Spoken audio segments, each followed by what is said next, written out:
grade.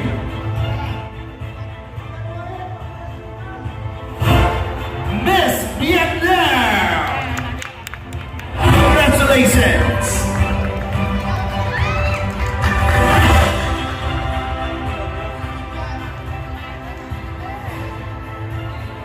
Miss Dominican Republic!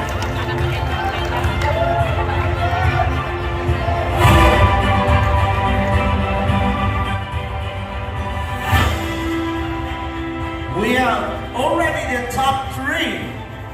We need 2 more candidates to be in the top 5. Miss Venezuela!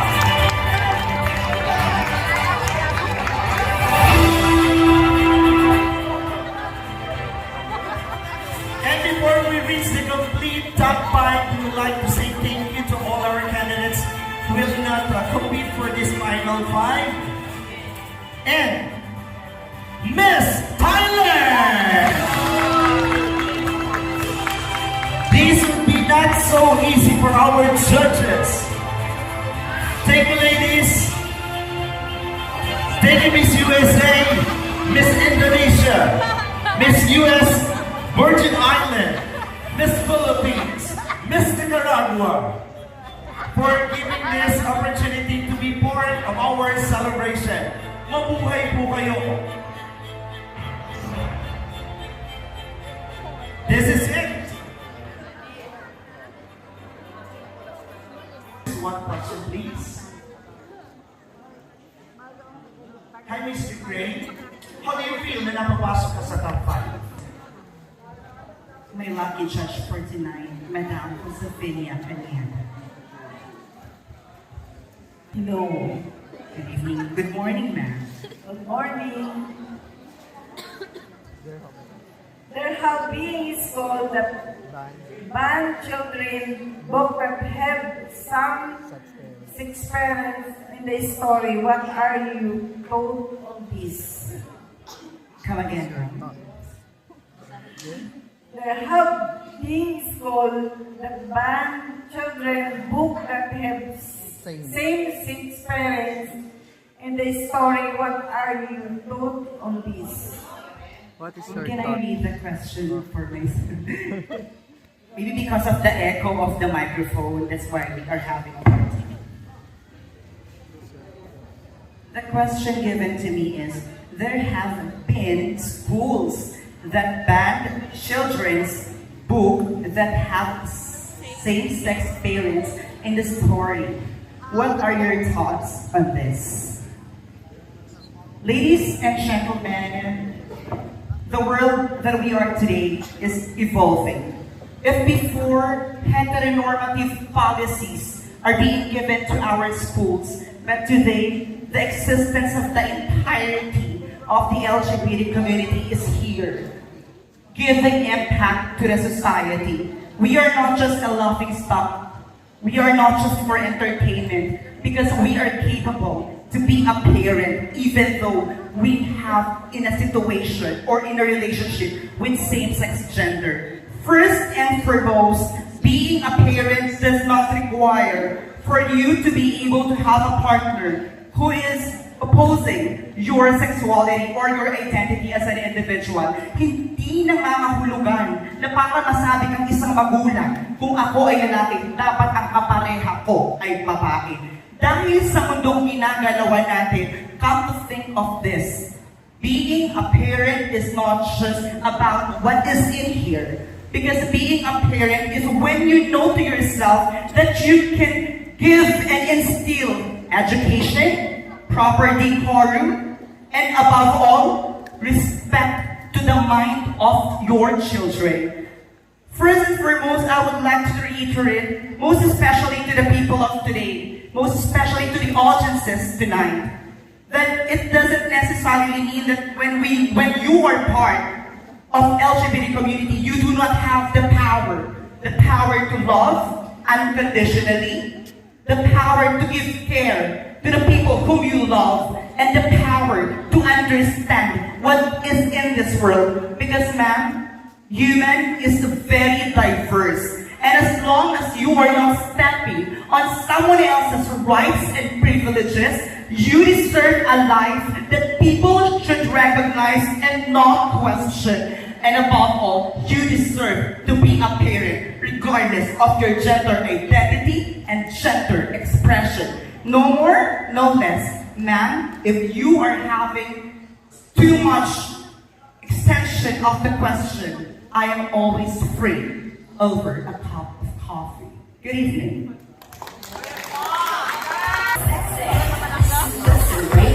She's so exceptional, she's super extraordinary. Miss Vietnam, please pick your judge to ask you. Hello, good evening. Miss Vietnam. This question is for you. Good morning. Good morning. Sorry. Life is indeed full of challenges.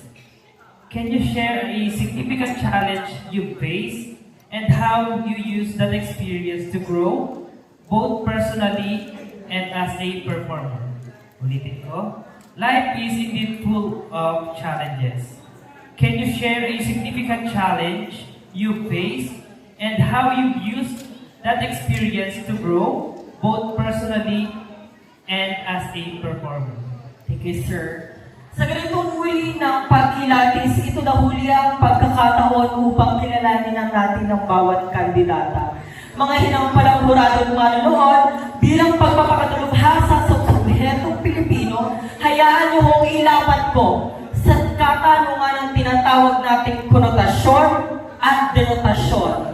Ngunit ngayong di, hayaan niyo hong ilapat ko ang tinatawag nating konotasyon. Na kapag sinabi nating konotasyon, magkakaroon ito ng pagbabago base sa interpretasyon ng isang tao, base sa pangyayari o kung ano ang naranasan niya.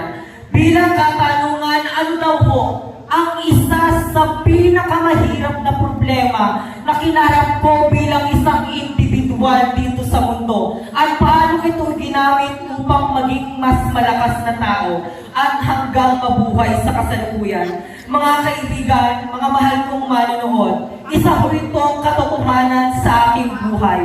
Wala na ho ako sa tahanan ng aking ama't ina. At nais ko lamang pong ibahagi ang istorya na alam naman natin na makikita nyo sa social media na tatay ko, pulis. And syempre, kaakibat nito yung tatay ko, if I'm not mistaken, 60 plus na siya ngayon. And kung babalik tayo sa nakaraan, alam naman natin na sarado pa rin yung isip nila pagdating sa LGBT or bakla. Lalong-lalo na kapag ikaw ay pulis, ikaw ay titingnan bilang isang maton. At kapag may anak kang isang lalaki, alam mo na isusunod mo yung apelyido at profesyon mo bilang isang pulis. Ngunit nagkaroon ako ng isang matikas, matapang at matipunong ama. Ang katotohanan nito, ako po bilang isang bata ay nakaranas ng pambubugbog, pangalipusta, at dumating po kami sa punto ng buhay ko na nagpaabogado kami dahil hindi na tama yung ginagawa ng tatay ko. Siguro isa to sa pinakamasakit na naranasan o problema ko bilang isang tao dito sa mundo. Ito ho ay hindi ako tanggapin ng aking tatay sa kasarian na aking pinili. At nais ko lamang pong ibahagi ang kwento na sa araw na pinili ko po ang sexualidad na aking pinili bilang isang bakla dito sa mundo. Ito rin po ay ang problema, hamon na lalamunin ko na isang damakmak sa lipunan, sa aking magulang at sa kung ano paman. Ngunit naniniwala po ako ng problemang ito. Kaagibat nito ay ang pagpapatibay sa akin bilang isang anak. Dahil naniniwala po ako ng mga itinuro sa akin ng tatay ko bilang isang anak ay maging matapang at harapin ang katotohanan ng buhay na hindi fantasy o Disney ang buhay. Kailangan mong maging malakas, matikas sa kung anumang problema ang kakaharapin mo bilang isang individual. Dahil naniniwala po ako na sa dami ng latay at sakit na pinaranas ng aking tatay, ito rin po ay ang katumbas ng pagpapatibay sa aking pagkatao. Dahil wala na akong pakialam sa sasabihin ng iba, kesyo baglayan, salon, wala na. Naranasan ko na yan sa tatay ko eh. Kaya naniniwala po ako na isa sa mga ay yung aral na binigay sa akin ng tatay ko. Maano-ano pa man, maaaring makarating to sa tatay ko dahil may mga nag-video, dahil malawak ng social media, tanggapin natin yan. Siguro, nais ko rin sabihin sa tatay ko na pinatawag ko na siya dahil balik-balik tayo man natin ang mundo. Tatay ko yan eh. Dugot naman ko yan at minsan naging kadugtong at magkasama kami sa isang tahanan. Maaaring pinalugmok ako ng isang problema, ngunit sa bandang huli, lalabas ako ng tahanan. Dala-dala at bawang ko ang mga aral ni tinuro ni Ama. And I thank you. Number from Dominican Republic.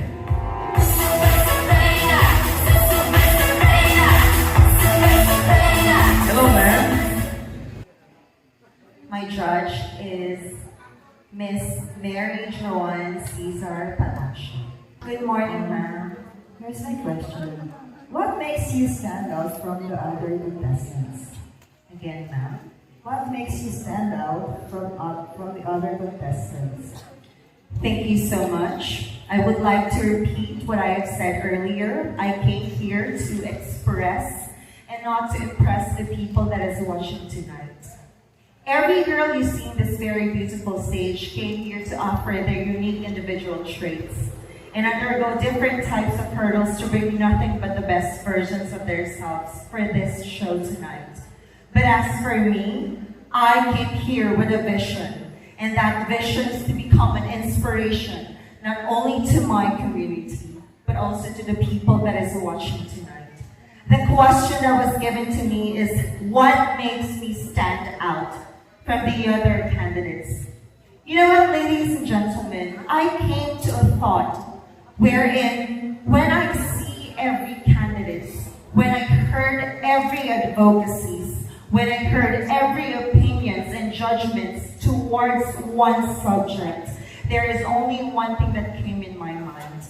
I am here to stand out because I believe in myself that I am not just an ordinary person, but an extraordinary person with extraordinary capacity, capability, and ability to do whatever things we wanted to do in our life. And that is something that I am very much proud of, because being an extraordinary candidate standing in front of you makes me stand out among every single person you see in this very beautiful stage. And tonight, as I have said, every one of us has our own advocacies. Yes, maybe some of the candidates might say that their advocacy is about equality. But let's just remember that equality is just an illusion. Because remember, there is always black and there is always white. And there is those rich and there will always be poor. So there is no equality. And what makes me stand out most is my advocacy itself. And that is protection from cruelty, neglect, and exploitation. Because I was once neglected by my family. And I am very thankful that as a magna cum laude graduate, I am very much humbled and dignified that I can share it with the people of General Luna. And tonight, ladies and gentlemen, before I leave this very beautiful stage, allow me to say a quotation from MacArthur. There is no need for us to explain how you can stand out most among all your competitors. Because after all, we are humans. We feel the same emotion, and love conquers everything. Magandang gabi po.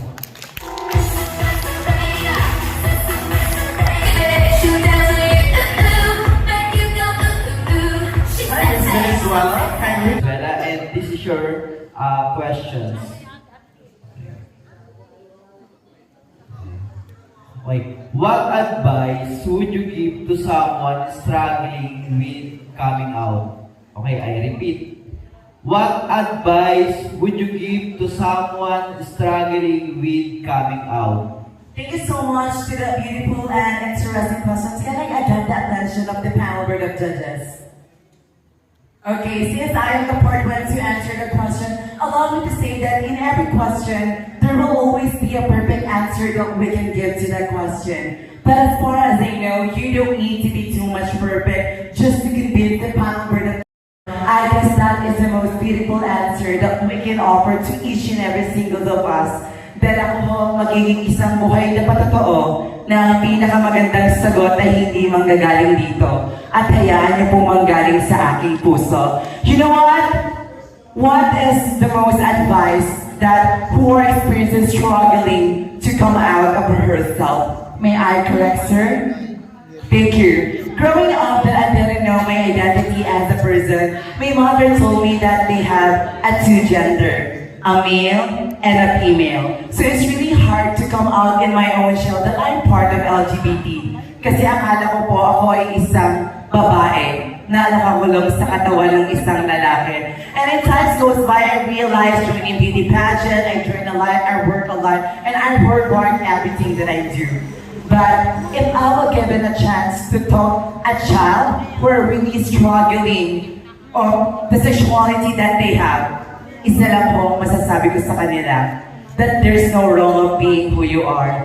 There's no wrong of being part of LGBTQ community. You're beautiful, you are colorful, you are worthy, and you are the son of God. Walang ibang makakakita ng talento na meron ka kung magpapakatotoo ka at maniniwala ka sa sarili mo na higit kailanman ay hindi titignan ng kulay mahaghari kung ano ang nilalaman ng iyong puso. Ngunit tatanungin mo ang isang bata, maging matapang ka, maging matikas ka, because that person is the perfect example that's standing here in front of you na dating natakot, ilahat kung sino ako. But tonight, I am very humbled to share na pinapalakpakan niyo ako, minamahal niyo ako, at uuwi kayo sa inyong tahanan at babaunin. Si Valenzuela pala ay isang baklang maganda, matalino, at hindi naging matakot kung anong ilahat, kung anong gusto at meron siya. Maraming mga magulang na hindi tanggap kung ano at sino ang kanilang mga anak dahil bakla sila. And hindi ko po sinisisi ang ilang magulang. Can you really imagine that, like one candidate says that, pulis yung tatay niya, sundalo yung tatay niya, kasi natatapakan yung dangal na meron sila, kasi tinatapakan yung niuruakan kung anong nararamdaman sila. But can you really imagine na minsan yung binugbog mo at hindi mo tinuring na isang anak, baka yan pang mag-alaga sa'yo kapag tumanda ka. Baka yan pang tumulong sa'yo habang naghihirap ka. Ma'am, this answer is very emotional to me because I've been suffered. And really hard to come out in my own mother. Hindi niya rin po ako tinanggap.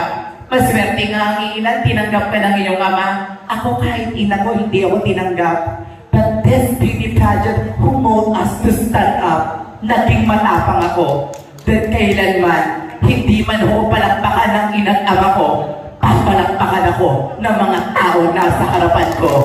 Because tonight, ladies and gentlemen, at the end of the day, I've always believed that being best is something is the best, but being better is the wrong among the rest. Thank you so much.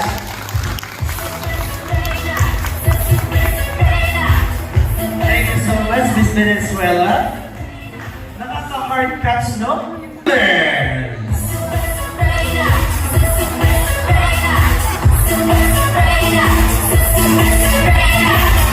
You always look gorgeous, pretty, and very pleasing. And now you may pick your jokes to ask me a question.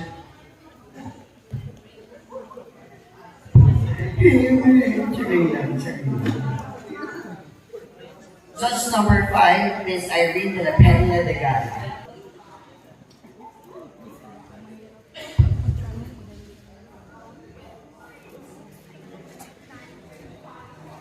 Good morning. Good morning, ma'am. The rest of the judges and the audience, good morning po.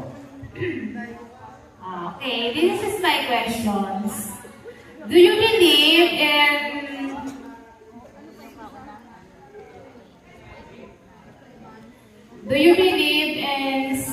same-sex marriage? Why or why not? Same-sex marriage. Yes. Good evening. evening, ladies and gentlemen. We are now here at the question and answer portion.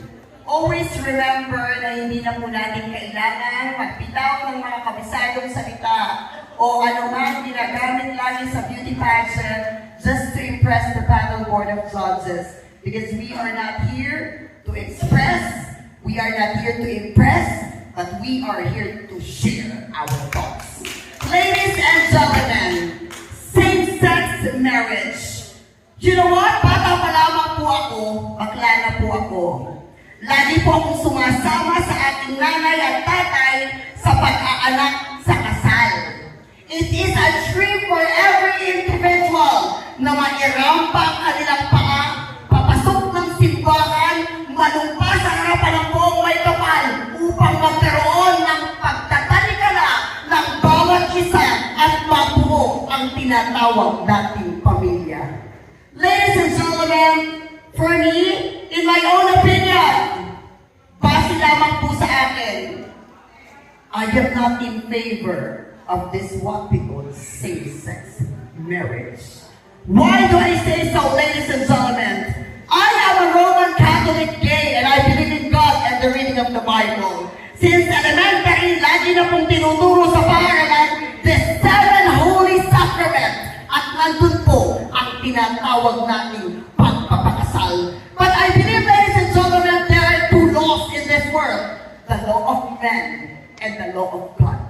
Sa batas ng ating simbahan, hindi pinapayagan ang dalawang kasarian na pagpapakasal at bibigyan ng basbas ng simbahan. Sa law naman ng tao, binibigyan na ito ng tinatawag nating basbas. But I firmly believe, ladies and gentlemen, as I respect my mother, as I respect my father, I am not in favor of same-sex marriage. Instead, marriage is not necessary if these 2 persons is sharing their tender love and care to that particular person. Hindi kinakailangan ng kasal. What we need is this what we call same-sex union. But I always believe, ladies and gentlemen, sabi nga po nila, 2 lalaki ikakasal, 2 babae ikakasal. Bakit? Anong gusto niyong magsama sa isang tahanan? Isang babae at isang lalaki na nagpapatayan, na nagagamay ang kanilang mga anak? O isang bakla at isang bakla na nagsasama at nagmamahal? Ladies and gentlemen, I always believe we are all united in this world. Tayong lahat may pangarap na ikasal. Ngunit lagi po natin tatandaan, we have this what we call limitations. May limitado po ang bawat galaw natin sa mundo. Huwag natin bastusin ang aral ng simbahan para sa sarili nating kasiyahan at kapakanan. Ladies and gentlemen, lagi po natin pakakatandaan, ang singsing, ang belo, ang kandila at basbas ng simbahan, tama ay kinakailangan, ngunit lagi natin pakakatandaan, bilang isang tao, tayo ay dapat sumunod sa aral ng Diyos at ng simbahan. For I always believe, ladies and gentlemen, in this Latin word, say my pen with myself, the Juito John Gracias, Pertutuelo, Fernando Fermin. Whatever gender it may be, a man, a woman, or a member of the LGBT, what we need is share the love, because love conquers all. Thank you so much.